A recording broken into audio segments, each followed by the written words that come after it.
হরে কৃষ্ণ। আজকের মূল বিষয়বস্তু হলো, জীবনে এখনো যদি আপনার ভালো সময় না আসে, তবে আপনার জীবনে কবে ভালো সময় আসতে চলেছে তা আপনি আগে থেকেই পারিপার্শ্বিক কিছু সামান্য ঘটনা দেখে কি করে বুঝতে পারবেন। কিন্তু এখন প্রশ্ন হলো, আমরা সেটা করব কিভাবেই বা বুঝবো আমাদের জীবনে কখন ভালো সময় আসতে চলেছে। আসুন আমরা আজকের ভিডিওতে সেটাই জেনে নিই। অর্থনৈতিক সমৃদ্ধি, সুখ, শান্তি এই সমস্ত কিছু কেই বা না চায়। আমরা সবাই আর্থিক সচ্ছলতার সাথে জীবন কাটাতে চাই, কিন্তু চাইলেই তো আর সবাই সাফল্যের শিখরে পৌঁছাতে পারে না। তবে কথাই বলে যে জীবন আমাদের সবাইকে একবার না একবার একটা সঠিক সুযোগ অন্তত দেয়। সেই সুযোগকে চিনে তার সৎ ব্যবহার যিনি করতে পারেন, জীবনের ময়দানে তিনিই বাজিমাত করেন। জ্যোতিষশাস্ত্র অনুযায়ী জীবনে ভালো সময় আসার আগে ভগবান কয়েকটি সংকেত আগে থেকেই আমাদেরকে প্রদান করেন। এই সংকেতগুলো চিনে নিতে পারলেই বুঝে যাবেন যে আপনার কোনো না কোনো সাফল্যের যোগ সামনে রয়েছে। কিন্তু এই সমস্ত কিছুই নির্ভর করে সময়ের ওপর। সময় সব থেকে বড় কঠিন। সময় মানুষের পরীক্ষা নেয়। আজ যে রাজা, সময়ের নিয়মে কাল সে ফকির হতেই পারে। তাই অহংকার কখনোই করা উচিত নয়।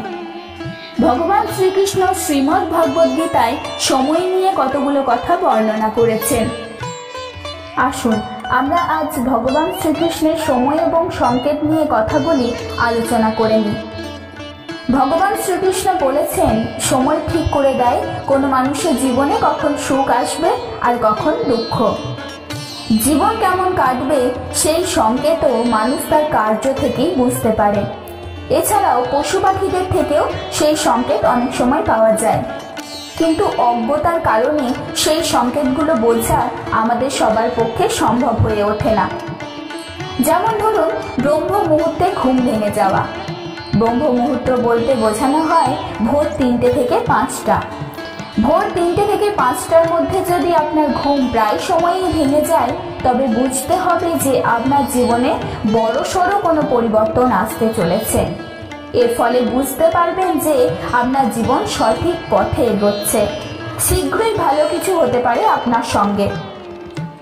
এই প্রসঙ্গে শ্রীমদ্ ভাগবত গীতায় লেখা রয়েছে যে একবার নারদ মুনি ভগবান বিষ্ণুর সঙ্গে দেখা করতে বৈকুণ্ঠ ধামে গিয়েছিলেন। সেখানে গিয়ে নারদ মুনি ভগবান বিষ্ণুকে জিজ্ঞাসা করেছিলেন, মানুষের জীবনে সুখ বা দুঃখের আগমনের ইঙ্গিত ঠিক কিভাবে পাওয়া যায়? ভগবান বিষ্ণু তখন নারদ মুনিকে বললেন, যখন কোনো ব্যক্তির চোখ ব্রহ্ম মুহূর্তে অর্থাৎ ভোর 3টে থেকে 5টার মধ্যে খুলে যায়, অথবা ওই সময়ের মধ্যে তিনি স্বপ্নে ভগবানের দেখা পান, সেখান থেকেই ইঙ্গিত পাওয়া যায় ওই ব্যক্তির জীবন সমৃদ্ধি এবং প্রবৃত্তির দিকে এগিয়ে যাচ্ছে এবং তার স্বপ্ন যাতে পূরণ হয় তার জন্য স্বয়ং ভগবান তাকে সাহায্য করছেন। এছাড়াও মনে রাখবেন, কোনো ব্যক্তি পুজো করার সময় যদি ঠাকুরের ফুল নিবেদন করেন এবং সেই নিবেদন করা ফুল যদি মাটিতে পড়ে যায়, তখন বুঝতে হবে সেই ব্যক্তিকে ঈশ্বর আশীর্বাদ করছেন এবং এই ইঙ্গিত থেকেও বোঝা যায় যে তার সঙ্গে শুভ কিছু হতে চলেছে, তার শুভ সময় আসন্ন। এছাড়াও আরো অনেক সংকেত আছে যেগুলো থেকে ভালো সময়ের ইঙ্গিত পাওয়া যায়। যেমন যদি দেখা যায় যে কেউ খুব হাসি খুশিতে রয়েছে, তাহলে এর অর্থ হলো সংশ্লিষ্ট ব্যক্তির মনের মধ্যে ভগবানের বাস রয়েছে। এই সময়ে সবার মনোবাসনা পূর্ণ হয়। এইরকমও মানা হয় যে যখন ভবিষ্যতের ঘটনাগুলি আগে থেকেই কেউ স্বপ্নে দেখতে পান, তাহলে তার অর্থ হলো ঈশ্বর সংশ্লিষ্ট ব্যক্তিকে সংকেত দিচ্ছেন যে আগামী দিনে তার জীবনে ভালো কিছু ঘটতে চলেছে। আরো অনেক সংকেত আছে যার থেকে বোঝা যায় জীবনে খারাপ সময় শেষ হয়ে ভালো সময়ের সূচনা হতে চলেছে। ধন সম্পত্তি নিয়ে সমস্যায় ভুগছেন বহুদিন ধরে, কিভাবে এই সম্পর্কিত সমস্যার সমাপ্তি ঘটবে বুঝতে পারছেন না, কিভাবে তাহলে তা বোঝা সম্ভব?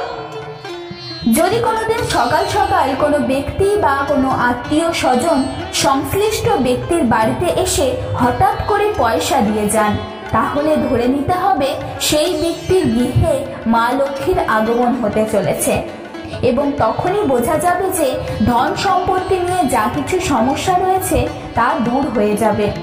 ভগবান শ্রীকৃষ্ণ ধন সম্পত্তি সম্পর্কিত সংকেতের বিষয়ে আরও বললেন যে যদি কোনো ব্যক্তির খরচ খুব বেশি হয়, কোনোভাবেই তিনি পয়সা জমিয়ে রাখতে পারছেন না, সেই ব্যক্তি যদি দেখেন যে হঠাৎ করে তিনি পয়সা জমাতে শুরু করেছেন, তাহলে বুঝতে হবে সেই ব্যক্তির ভালো সময় আসতে চলেছে। সবশেষে যেটি বলা যায় তা হলো পশু পাখিদের ইঙ্গিত থেকেও ভালো সময়ের ইঙ্গিত পাওয়া যায়।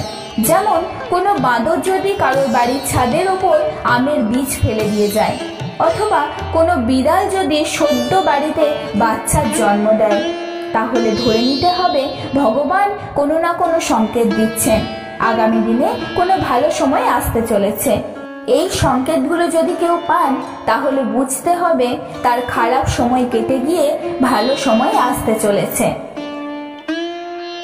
আজকের ভিডিওটা যদি ভালো লাগে তাহলে চ্যানেলটা অবশ্যই সাবস্ক্রাইব করবেন এবং পাশে থাকবেন। ধন্যবাদ।